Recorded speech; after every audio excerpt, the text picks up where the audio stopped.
Bonjour et bienvenue dans la quotidienne de School TV, l'émission qui vous raconte l'éducation au quotidien. Au sommaire, aujourd'hui, il les a aimés, les réseaux sociaux, les jeux vidéo aussi, mais aujourd'hui il s'en méfie et pour cause, il voit les dégâts sur les ados. Le psychologue et psychanalyste Michael Stora est l'invité du Grand Oral. L'anti-sèche des Maguessel ou comment l'actualité résonne dans les programmes.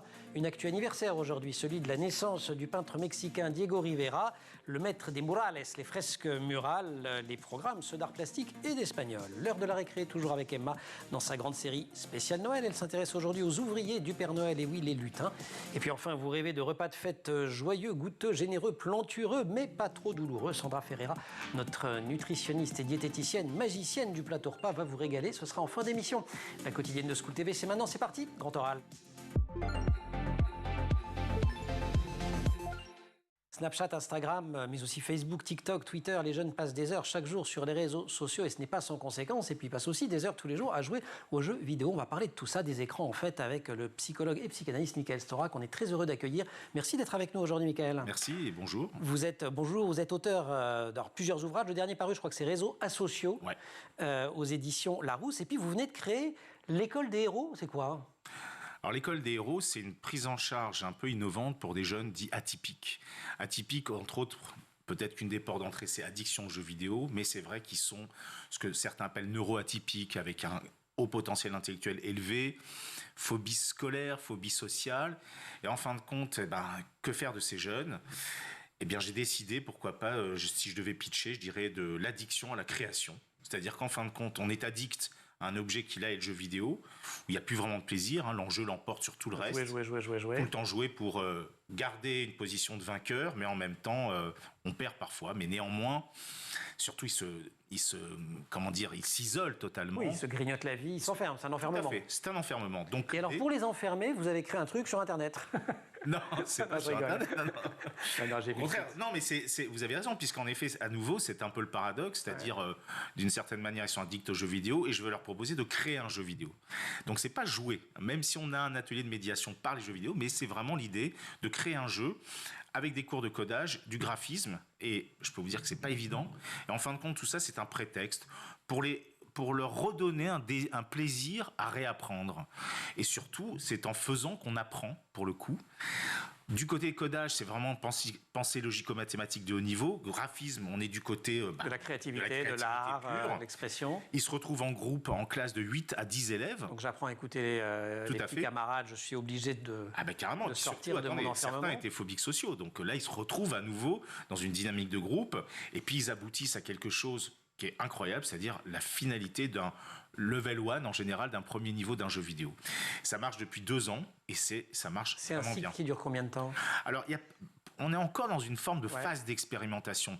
Il y en a qui ont, au bout de quelques mois, notre succès, c'est lorsqu'ils reprennent la voie de la scolarité, que ça soit secondaire ou universitaire, parce que nous avons aussi de 16 à 25 ans. Et puis, certains sont là depuis 1 an et demi. Et là, ça va plus loin, puisqu'on est en train de travailler sur l'idée de les certifier. Ils développent de telles compétences qu'à un moment, on va les certifier pour qu'ils soient diplômés dans le domaine du codage ou du graphisme ou du level design, en tout cas certains métiers du jeu vidéo. Conditions pour entrer dans cette école des héros ? Alors il y a une condition d'âge, j'ai compris, 16-25. Voilà, disons, c'est une drôle de condition, mais il faut être déscolarisé pour avoir le temps d'y rentrer. En général, il n'y a pas de conditions, c'est-à-dire que il faut pas être motivé, il faut être surtout curieux. Il faut bien comprendre que ces jeunes préfèrent rester parfois enfermés. Et donc, c'est comment leur redonner envie d'ouvrir une fenêtre qui est celui de la création d'un jeu vidéo. Et pourquoi alors l'école des héros ? Parce que on veut être le héros de son jeu. C'est un truc de psy, ça, à tous les coups. C'est un Vous truc avez de réfléchi. Psy. Oui, c'est vraiment. Ce qui se passe, c'est que souvent, ce sont des enfants. Quand vous avez un haut potentiel intellectuel, parfois de haut niveau, les parents sont bluffés. Et donc, ils investissent très vite, très jeune, parfois trop jeune, comme un héros. D'une certaine manière, on ne peut pas rester éternellement un héros, la barre étant tellement haute que parfois il s'effondre. Image de soi fracassée, rien ne va plus. Il y a du harcèlement à l'école, il y a pas mal de choses. Et donc... Forcément, ils sont victimes. Ils sont souvent victimes. Et donc, l'idée, c'est comment redevenir le héros de sa vie et de son destin. Et puis, en effet, c'est une thématique qu'on retrouve énormément dans les jeux vidéo et dans la mythologie geek, le héros. Formidable. Vous disiez que, et là vous ne parliez pas spécifiquement du jeu vidéo, mais aussi des réseaux sociaux, qui sont aussi les jeunes soumis à une espèce de tyrannie du bonheur et de la performance à tout prix, je vous cite, dans réseaux sociaux, au point de mettre en péril leur vie avec des challenges extrêmement dangereux. C'est aussi de cette période-là dont on parle. Donc, ceux que vous dites, ils ne le font pas de manière spectaculaire, c'est pas le Fire Challenge, ou c'est pas je ne sais quoi, mais ils attendent à leur santé mentale, à leur santé physique, psychique et parfois à leur santé tout court, par ces phénomènes d'enfermement, c'est ça ? Oui, alors c'est vrai qu'après, le pont entre la manière dont les réseaux sociaux sont toxiques, je vais jusqu'à penser que la plupart des réseaux sociaux auprès de la santé mentale, d'autant plus des adolescents, est toxique, avec en effet, mais là où il y a un lien, c'est que les jeunes que je reçois à l'école des héros sont eux-mêmes tyrannisés par cette sorte de culture de la performance et de la réussite à tout prix. Et ça, c'est terrible. Et je pense que notre société souffre de cela, parce qu'à force de mettre l'idéal trop élevé, on est renvoyé sans cesse, on n'est jamais à la hauteur. Et du côté des adolescents, et peut-être plus des adolescentes qui regardent un peu trop certaines influenceuses, qui elles-mêmes sont piégées par le fait de correspondre à une image, il y a un moment, vous savez, c'est un peu comme dans la pub, désir d'être comme, mais culpabilité de ne jamais y arriver. Garçon-fille, vous en parliez, juste une toute petite question, l'école des héros ou l'école des héroïnes, ou vous avez surtout des héros ? Parce que le jeu vidéo, c'est très masculin. Ouais, alors c'est très étrange comme situation, parce qu'en fin de compte, lorsqu'on demande à une fille est-ce qu'elle joue aux jeux vidéo, je ne sais pas si vous jouez. Non. D'accord, mais souvent c'est... C'est la bonne réponse ? Oui, c'est-à-dire, mais c'est souvent parce que c'est une perte de temps. Et c'est un luxe. En gros, c'est le luxe des garçons de perdre leur temps, et les filles peut-être sont plus prise dans cette idée qu'il faut être toujours efficace, soumise peut-être à une forme de système. Donc c'est vrai que le jour où on recevra plus de filles, on en a eu quelques-unes, ça sera peut-être paradoxalement dans la pathologie quelque chose d'un peu plus égalitaire. Je ne comprends absolument pas à l'époque où je passais des heures devant Pro Evolution Soccer, c'était dans l'objectif de m'éduquer, de me former, de travailler mes réflexes, enfin bref. Voilà. Michael Stora, psychologue et psychanalyste, invité aujourd'hui de La Quotidienne, on creuse avec lui tous ces sujets, mais après l'anti-sèche des Maguessel.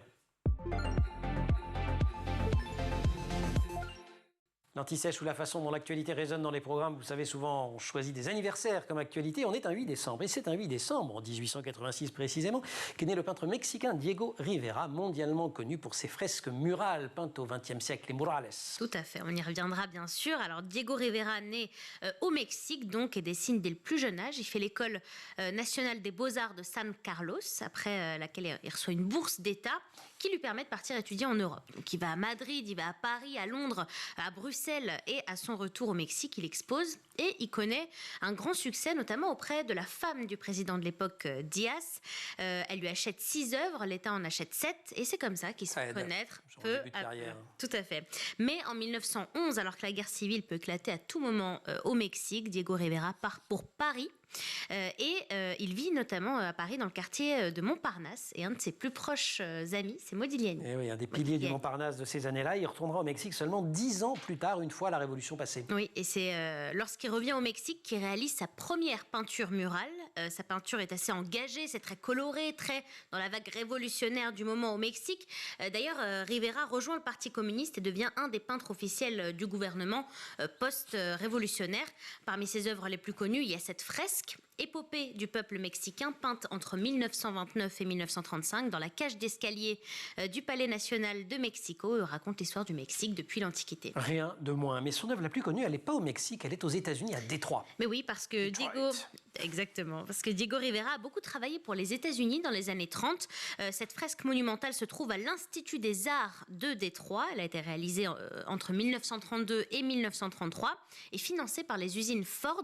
Aujourd'hui encore, elle est considérée comme le symbole de la ville de Détroit, car elle rend hommage à la classe ouvrière.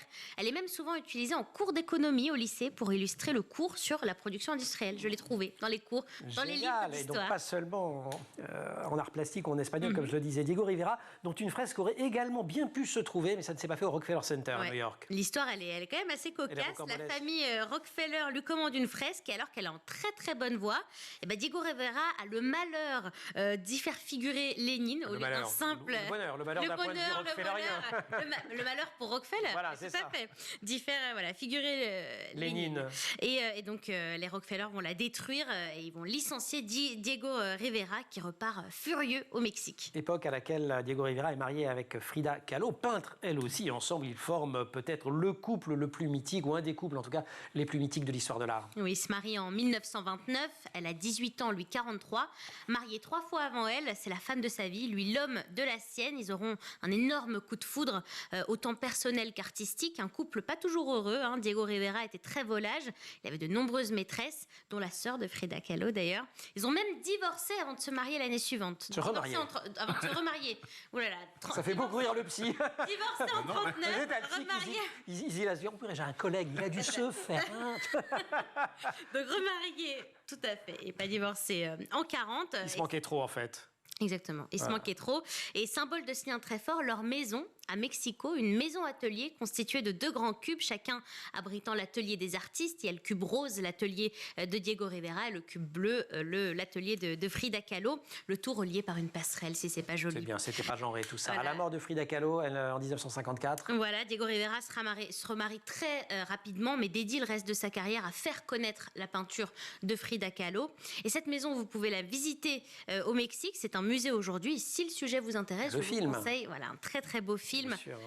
Frida, sorti en 2022 avec Salma Hayek dans le rôle de Frida Kahlo, qui retrace toute cette histoire fascinante. 2022, dites-vous. 2002. On est d'accord. Tout à fait. Il y a une sorte de coquille. Voilà, 2022. 2022, Les chiffres, c'est toujours pas mon truc. 2002. Il faut que vous fassiez aider. Vous savez par qui? Par qui? Des lutins. Je vais vous en parler, mais bien sûr. On en reparle à la récré? Avec plaisir. Michael Stora. Il a créé l'Observatoire des mondes numériques en sciences humaines, qui regroupe des chercheurs dans plein de disciplines en sciences humaines. Il a été pionnier dans l'utilisation des jeux vidéo comme médiation numérique. Il a publié dès 2005 « Guérir par le virtuel », une nouvelle approche thérapeutique. C'était aux Presses de la Renaissance. Il a aussi créé cette école d'un genre très particulier, l'école des héros pour des 16-25 ans, déscolarisés et souffrant de différentes pathologies. Le psychologue et psychanalyste Michael Stora est l'invité du Grand Oral. Un petit mot sur les réseaux sociaux, parce que Réseaux asociaux, c'était votre dernier bouquin, ça m'intéresse quand même énormément. Vous avez dit tout à l'heure, c'est toxique. Au début, vous aimiez bien les réseaux sociaux. Vous étiez même le psy des Skyblogs. Ouais, j'ai travaillé pendant 7 ans. Je dirigeais la cellule psychologique des Skyblogs. Mais les Skyblogs étaient très créatifs quand même. C'est ça. On devait choisir sa police de caractère. C'était génial. Mais j'avais un Skyblog. Petitepoupérusse.skyblog.com. Ah ouais. Mais ça me rappelle tellement de souvenirs. Alors, je n'ai pas été en contact avec vous, mais il y avait... mais justement, c'est intéressant parce que ceux qui en ont eu un blog en parlent avec une forme de nostalgie. Parce qu'il y avait cette forme d'exigence de pouvoir jouer avec les polices de caractère, tout. On pouvait faire du Photoshop et finalement... Ce que vous allez me dire, c'est qu'on n'était pas super loin de ce que vous faites dans l'école des héros. Ouais, la créativité était beaucoup plus au rendez-vous. D'ailleurs, et puis une expression qui ne se faisait pas en une image ou en 140 signes, quoi. C'est ça, on n'était pas que des relais de ce qu'on a pu voir ailleurs ou je ne sais quoi. Et c'est vrai que, surtout, moi, ce qui m'intéressait, très spécialisé dans les ados, c'est que finalement, il y avait des blogs assez tristes aussi. Certaines, j'ai travaillé donc plutôt sur des blogs inquiétants, et je me souviendrai toujours de cet ado qui avait écrit un texte d'une puissance poétique sur son désir d'en finir avec la vie. Finalement, je suis rentré en contact avec elle, et elle m'a dit, mais non, vous inquiétez pas plus que ça. C'est-à-dire... Elle avait sublimé par ce texte cette pulsion de mort, et, complètement. Et au fond, il fallait pouvoir la partager, et ça allait mieux en quelque sorte. Mais bien comme sûr. un certain nombre d'artistes qui... Mais on a oublié, mais à l'adolescence, on ne va pas toujours très très bien. On peut passer par des moments de spleen. L'esthétique de la souffrance adolescente chez le jeune Werther, ça existait. Mais on a tendance dans cette société où le bonheur est érigé comme quelque chose qui fait que les ados n'ont plus vraiment d'espace pour pouvoir exprimer finalement ce qui serait négatif. Qu'est-ce qui a changé? Essentiellement le fait qu'on doit être encore plus conforme à la norme qu'avant, alors que finalement l'adolescence c'est le moment où je me cherche, j'ai envie d'être moi-même, sauf qu'être moi-même, c'est être comme les autres aujourd'hui avec les réseaux sociaux, c'est vrai. Aller chercher du like parce que je ressemble à un tel ou une telle. Mais là vous avez par exemple dit un gros J'espère que c'est vrai parce que je l'ai lu dans votre livre. Non, vous avez dit un tu sais, c'est le grand moment de solitude. Ah non, je ne suis vraiment pas d'accord du tout. Non, je suis totalement d'accord avec ce que j'ai écrit. Vous avez dit ce gros mot qui est le like. Ouais. Je pense que le like a été un enfer. D'ailleurs, celui qui a inventé le like a fait un coming out en disant qu'il avait inventé un monstre. C'est Zuckerberg.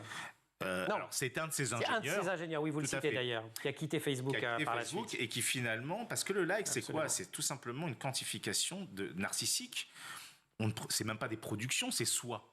Donc on se retrouve dans quelque chose d'une rivalité qui se met en place, et en effet cette norme qui commence à s'élever de plus en plus fait que d'une manière globale on devient tous des fakes quelque part, non pas des fake news mais des faux selfs de nous-mêmes, où cette sorte de mise en scène d'un soi idéalisé n'a plus aucun intérêt. Avec ce truc complètement dingue, c'est que la chirurgie esthétique aujourd'hui, sont essentiellement les 18-34 ans qui ont recours, alors que d'habitude, dans ma génération, qui doit être à peu près le même genre que la vôtre, ça arrivait plus tard quand même.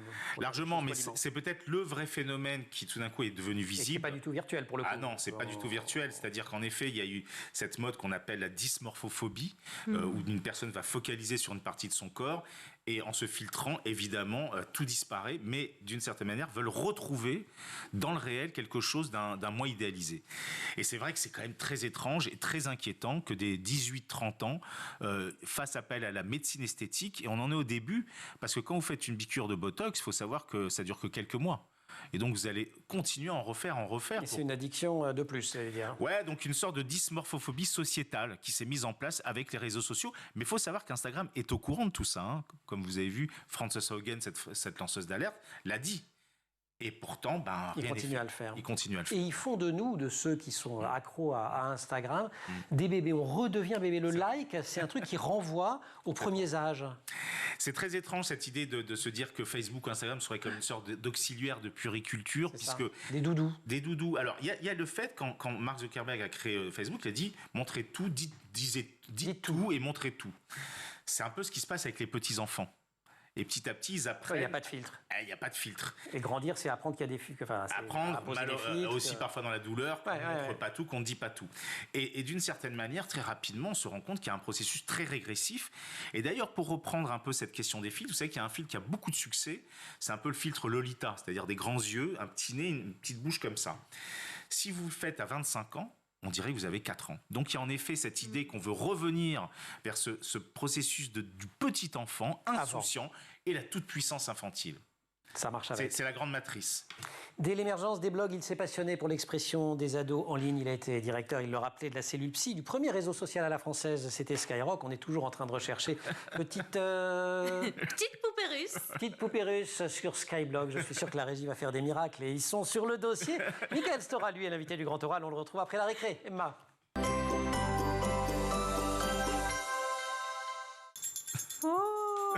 Je l'adore, cette petite clochette. J'assume. Je mets mon petit serre-tête de lutin. J'en ai un pour vous. Allez, assumez, Emmanuel. Comment vous dites sur les réseaux sociaux les trucs de mimétisme là? Je vais vous liker. Vous le voulez? Non. Non, faites donc. Je vous laisse avec grand plaisir. Non, mais ça vous va très bien. Vous savez que je sais que j'ai une vraie vie. Quand je fais pas de la télé, c'est dur à assumer après ce genre d'image pour moi. Ça va très bien. Ça va être compliqué. Très très bien. Ce qu'il ne faut pas faire. Heure de récré spéciale Noël. Et après le Père Noël, vous nous parlez d'un autre symbole de cette période festive, le lutin. Mais oui, c'est pour ça ressemble à un lutin là. Ouais. D'accord. Je confonds un peu avec les nains. Moi, j'ai envie de faire ouais, non. Les lutins, ces petites créatures qui travaillent toute l'année à l'usine du Père Noël pour fabriquer les cadeaux. C'est très ancré dans les cultures anglo-saxonnes et scandinaves. Eh bien, figurez-vous qu'après ce dur travail en décembre, c'est l'heure de s'amuser un peu et de s'introduire dans les maisons. Les lutins vont aller dans les maisons? Mais oui. Qu'est-ce qu'ils vont faire? Faire des bêtises. Plein de bêtises et des farces. Je vous donne donc une idée pour amuser vos enfants pendant la période de Noël. Pour cela, vous avez juste besoin d'un petit lutin et d'un peu d'imagination. La légende voudrait que les lutins soient figés la journée et qu'une fois la nuit tombée, hop, place aux bêtises. Donc ça peut fonctionner chez vous. J'installe des lutins chez moi. Vous allez voir, je vous ai trouvé des vidéos qui illustrent tout ça. Je vous montre, ça va vous donner des idées. Avec moi.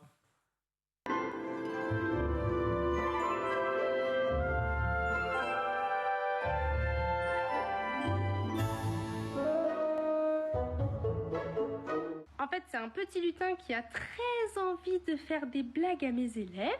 Donc tous les matins, il va faire une petite blague. Par exemple, échanger les affaires dans le casier d'un élève ou renverser la poubelle. Avant que le petit lutin farceur arrive en classe, il nous a envoyé des cartes postales. Alors je vous montre ça. Elles sont là, les petites cartes postales. En fait, l'objectif des cartes postales, c'est que les élèves aient envie de voir le petit lutin qui est dessus à chaque fois. Et aussi qu'ils puissent découvrir un nouveau pays et dont la capitale de ce pays aussi. Donc par exemple, derrière la carte postale, il est écrit « Bonjour les enfants, je vous écris d'Angleterre, etc. Je suis allée voir le Buckingham Palace », enfin des choses comme ça. Et comme ça, on a un peu découvert ce qu'il y a dans les autres capitales.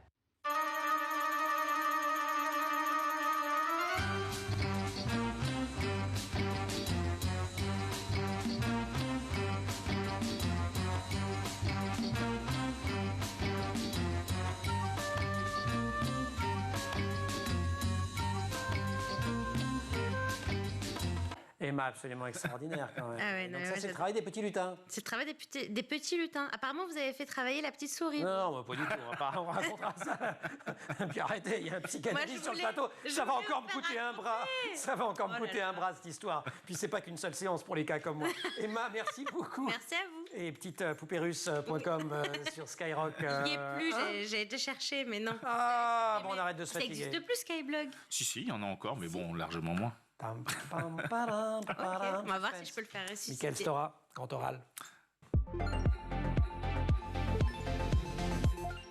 Je ne peux pas à chaque fois citer toute l'œuvre de Mickaël Stora. Réseaux associaux, c'est le titre en tout cas du dernier ouvrage qu'il a publié en 2021 chez Larousse. On parlait beaucoup donc de la compétition. Vous nous disiez que pour les jeunes que vous accueillez dans le cadre de l'école des héros, qui est cette école que vous avez créée pour les 16-25 ans déscolarisés qui avaient des problèmes psychiques lourds et vous leur faites inventer un jeu vidéo, collaborer ensemble, etc. Ils sont aussi soumis en permanence, ils sont en compète. Ouais. Vous dites, voilà. Et on est dans une société de compète. C'est ça qui rend la chose très compliquée. Société du ranking permanent. Totalement, oui, c'est vrai qu'il y a, alors, je pense que c'est assez mondial, même si, étrangement, je pense qu'en France, cette question de l'élitisme est quand même très, très présent. Par exemple, aux États-Unis, c'est assez banal que quelqu'un, même s'il rate, va être valorisé dans l'idée de persévérer. Et je pense que, alors c'est assez intéressant parce que en même temps, dans un jeu vidéo, c'est en perdant que l'on apprend à gagner. Bien sûr. Donc, et normalement, à l'école, c'est en se trompant que l'on apprend. Pourtant, étrangement, C'est mal vu. C'est mal vu. Et ça, c'est un vrai problème. Donc, c'est vrai que ces jeunes sont des caricatures de cette question-là. Et donc, moi, ce qui m'intéresse avec le fait qu'ils fassent un jeu vidéo, c'est qu'ils vont être confrontés à l'échec. Mais au contraire, l'échec va être un moteur, comme un moyen de persévérer, donc quelque chose d'assez paradoxalement valorisant. Donc, c'est comment remettre de l'échec, qui est pourtant tout à fait banal dans notre vie, ça nous arrive à tous. Notre Je sais pas de quoi vous parlez. C'est pas grave. Bah, oui, moi non Vous plus. pouvez continuer. Bon, et donc d'arriver à pouvoir finalement redonner un peu des lettres de noblesse au fait de perdre ou de l'échec comme quelque chose qui n'est pas catastrophique. Oui, c'est pas grave. Mais bon, on travaille un peu après et on essaye de. Mais bien sûr. Mais c'est vrai que voilà, évidemment. D'inventer de nouvelles erreurs, en fait, c'est ça le truc. Complètement. Si on refait la même tout le temps, quand même, on n'apprend pas grand-chose. Non, évidemment, Voilà. mais Et on peut en inventer de nouvelles. Ouais, alors ça c'est le problème névrotique, c'est les gens qui répètent éternellement l'échec. Inlassablement. Mais alors ça c'est les névroses autre chose. d'échec, c'est un autre problème, mais on pourrait, c'est assez intéressant comme. Vous formez ces jeunes à l'école des héros, entre autres, au codage. Est-ce que vous faites attention à ce qu'ils ne deviennent pas un jour les futurs inventeurs de monstres tels que le like sur Insta ou sur Facebook et notamment, est-ce que vous les amenez à s'intéresser aux questions d'éthique, de philosophie, qui est quelque chose que vous jugez extrêmement important, vous, pour les écoles de code en général? Bien sûr. D'ailleurs, on travaille avec l'école 42 et je disais à la directrice, comment ça se fait que vous ne proposez pas des cours de philosophie, d'art même? C'est très compliqué parce qu'en effet, oui, il y a parfois chez ces jeunes, non pas une absence d'empathie, mais une hyper-empathie. Donc quand vous êtes hyper-empathique, vous allez vous en défendre. Et finalement, petit à petit, si on manque d'empathie ou si on s'en défend, derrière, il y a une problématique éthique. Et donc ce qui est vrai, c'est que oui, à l'école des héros, je veux, d'ailleurs c'est ce qui va se passer en 2023, que des philosophes, que des artistes, nous allons avoir une commissaire d'expo qui travaille sur l'art numérique, pour les ouvrir finalement à autre chose que simplement la question... Le coding et l'engagement, Voilà. enfin ce fameux mot qui est le mot magique des gens qui font des applis, c'est-à-dire l'engagement, c'est-à-dire de faire en sorte que je reste le plus longtemps possible parce que je suis dopé à la dopamine en permanence. Stanford, il y a une dizaine d'années, a introduit des cours de philo pour ses codeurs, pour ses informaticiens dès la première année. Ça a été assez original, mais ils ont vu le truc, ils étaient dans Silicon Valley et ça a commencé à déraper. Pour ces jeunes qui sont accros aux écrans, qu'il s'agisse de jeux vidéo, qu'il s'agisse de réseaux sociaux, pourquoi au fond, je prends l'écran, je l'enlève pourquoi c'est pas aussi simple que ça? C'est pas aussi simple parce Ou je que... lui fais la morale en lui disant t'es idiot ou idiote. C'est souvent d'ailleurs un des nouveaux enjeux d'ailleurs depuis un petit moment pour beaucoup de parents. Mais on se rend compte que ça vient révéler la difficulté qu'ont parfois certains parents, parce qu'ils sont en souffrance ou épuisés, de ne pas arriver à mettre des limites. C'est très compliqué. Et donc, ce qui est sûr, c'est que, au fond, mon travail, parfois, c'est aussi d'aider les parents. Donc, on fait du soutien à la parentalité, c'est-à-dire un moment de qu'est-ce que ça veut dire être parent, mais non pas en les culpabilisant. Parce que je pense que les parents, à nouveau, aussi sont épuisés de cet idéal d'être un parent parfait. Donc, on n'est pas parfait, on est imparfait, et c'est aussi ce qui nous rend humains. Donc, faites gaffe gaffe quand même, parce que si le psychologue en vous réussit tout ce qu'il est en train de dire, le psychanalyste en vous aura plus de clients. Ouais, mais vous savez, la psychanalyse est peut-être un des derniers lieux où finalement, nous-mêmes, on prend le temps, déjà, on perd notre temps peut-être pour certains, et c'est vrai que c'est aussi un espace où finalement on apprend l'échec, on aide nos patients à accepter la question des deuils successifs qu'ils font.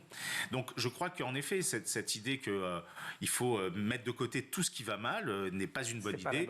Et en effet, je reçois pas mal de parents qui pensent que leur enfant est accro, et je pense parfois c'est totalement excessif, et souvent parfois l'écran fait écran sur d'autres problèmes plus familiaux. Et qu'on n'a pas forcément envie de regarder. Merci beaucoup. Vous restez avec nous. Oui. C'est la rubrique plateau repas maintenant. On accueille Sandra Ferreira. Elle est absolument extraordinaire. Mais oui, c'est essentiel. Emma, merci beaucoup. Merci. Plateau repas, Sandra Ferreira. Plateau repas, c'est notre rendez-vous hebdomadaire avec Sandra Ferreira. Bonjour. Bonjour. Notre chroniqueuse et diététicienne et nutritionniste dans le civil. Difficile de ne pas faire une overdose de calories pendant les fêtes. On va nous proposer évidemment l'apéro, le foie gras, les plats copieux, les desserts caloriques et puis les dîners à répétition. Vous me disiez avant de commencer cette émission qu'on consomme en moyenne 6000 calories le jour de Noël, plus tout ce qui vient, etc., etc. En plus, on peut prendre jusqu'à 2,3 kilos. Oui. Et alors évidemment, on entraîne les enfants là-dedans. Mais c'est surtout ça. Et ça, c'est une catastrophe. Comment peut-on, Sandra, limiter la casse? Feuilles de salade et tranches de jambon? Non, Elle a ce Emmanuel. Non, je vous rassure, ça ne sera pas ça. D'accord. Mais effectivement, alors jamais quelque chose de déprimant pour les fêtes, mais il existe des possibilités de manger beau et bon, équilibré pour les fêtes, et je suis là pour ça aujourd'hui. Donc déjà, tout simplement, si on a un plat principal copieux, on peut éventuellement alléger le dessert, des petites techniques toutes simples, et puis aussi changer les présentations. Ça peut, des fruits tout court, ça peut tout changer si c'est présenté sur des petits pics de brochettes ou des choses comme ça. Ok, alors on ne fait pas comme dans le film, dans la fête, j'ai oublié comment il s'appelait, le sens de la fête, on évite les petits feuilletés en entrée, par exemple. Bah, c'est vrai qu'en plus, c'est pas très original. Non. Voilà, les feuilletés, allez, on en a marre. Ils sont trop riches en gras et en sucre. Il existe des alternatives, des petites verrines, des petites salades mesclin, des petites salades d'épinards aux choux rouges, et bien sûr les fameux fruits de mer et crustacés. Avec plein de mayonnaise. Non, je le sentais arriver. Si on n'abuse pas de la mayonnaise, bien évidemment. Allez, ma petite entrée conseillée, c'est petite noix de Saint-Jacques, c'est succulent, ça. avec moins de 1% de matière grasse. Pourquoi génial. pas un carpaccio de noix de Saint-Jacques, même pour les enfants, hein, n'ayez crainte, ils aiment aussi, et il faut éduquer leur papille au nouveau goût. Et puis un peu de coriandre là-dessus. Un peu de coriandre, des brochettes de Saint-Jacques, pourquoi pas, légèrement caramélisées au soja. Il y a plusieurs possibilités. Donc, on va sur les noix de Saint-Jacques en entrée. Ok, Saint-Jacques en entrée, plat principal. Plat principal, alors, on va mélanger tradition et modernité. Allez, on arrête de penser que la dinde est forcément au marron, que le chapon est forcément farci au foie gras. Et on va penser à des légumes qu'on a un peu oubliés, différents modes de cuisson aussi. Les légumes d'antan, si je vous dis panais, si je vous dis navet jaune ou cardon, topinambour, pourquoi pas. Oui, le cardon qui est un cousin de l'artichaut. Eh bien, ça peut être assez sympathique. Donc moi, ce que je vous propose, c'est la dinde farcie aux pommes, abricots et raisins secs. Je suis restée traditionnelle quand même, mais c'est plutôt pas mal, ça donne envie. Ça excite les papilles quand même. Hein, Totalement. Okay. L'hiver nous propose plein de fruits, des fruits de saison. Si vous aimez le sucré salé, vous pouvez vraiment mélanger les oranges, les mandarines. Les fruits de saison sont plus riches en plus en vitamines, donc allez-y, foncez. Et les enfants adorent. Ça, c'est ce que vous dites, mais on vérifie. Mais ceci, c'est vrai que ça marche. Mes enfants adorent. Ouais, j'ai testé. Ils n'ont pas le choix. Les pauvres.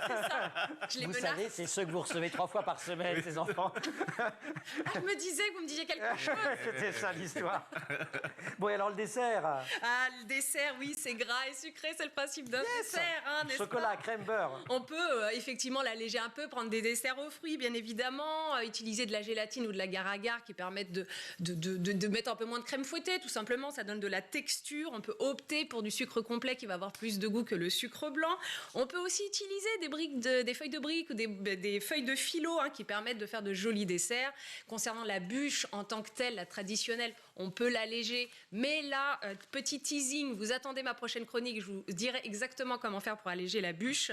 En gros, je vous propose la feuille de brique en corolle et ses fruits. C'était très beau en tout cas. Alors c'est certainement ce qu'on a vu. Oui. Ah voilà, là, c'est elle. Exactement, génial, c'est ça. C'est plutôt. Alors là, il y a de la figue, mais on peut mettre des physalis, des litchis, de la papaye, de la grenade. On peut changer, utiliser des fruits qu'on n'a jamais utilisés. Et là, l'avantage, c'est ça. C'est que tout se mange. Même la corolle qu'on a faite avec la feuille de brique se mange. Donc c'est un dessert zéro gaspille.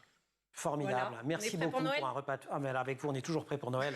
Et pour tous les repas, vous avez un pull absolument génial. Vous ne voulez pas vous lever comme ça, vous montrez. Je sais pas si ça va marcher. Je le sentais. Est-ce qu'on Sur va quelle surprendre le caméra? réalisateur. Regardez. Ah, voilà. Oui, si, regardez. Regardez là. Ah, ça clignote. Voilà, Bon, allez. Merci Sandra pour cette chronique totale c'est ça. du pull de Noël au repas de Noël. Michael, merci pour tout. L'école Merci des héros, beaucoup. on va sur son moteur de recherche préféré, ça se trouve très facilement sur Internet. J'ai testé, réseaux sociaux, votre dernier bouquin chez Larousse, 2021, c'est passionnant aussi sur Instagram, TikTok et comment on nous engage et comment parfois on nous enferme complètement. Merci aussi évidemment à toute l'équipe, au maquillage Colline Hamel, à la préparation de l'émission Marine Plantec qui en régie est aujourd'hui assistée par Roxane Sarfati, au son c'est Thibaut Goury-Lafont, à la réalisation Xavier Sanchez. Vous restez sur School TV et moi je vais manger le réveillon de Sandra. Non, pas du tout. Vous nous retrouvez aussi en permanence sur les réseaux sociaux. Sans abuser. Bonne journée.